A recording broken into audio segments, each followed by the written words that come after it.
ஏழு ஜென்ம பாவம் தீரும் இறைவா உனை எண்ண தேவாரம் பாட அந்த ஞானம் வருமே மனம் கொள்ள. ஆதியான சிவனே சிவஜோதியான சிவனே ஆதியான சிவனே சிவஜோதியான சிவனே. ஏழு ஜென்ம பாவம் தீரும் இறைவா உனை எண்ண தேவாரம் பாட அந்த ஞானம் வருமே மனம் கொள்ள.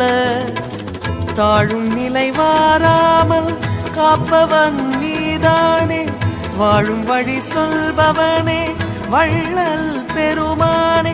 அண்ணாமலையானே அன்பின் பொருள் நீயே, அருணாச்சல சிவனே ஆற்றல் வடிவோனே. சக்தியின் கலையாய் பக்தியின் நிலையாய் தோன்றும் சுடரோனே, உண்ணாமுலையின்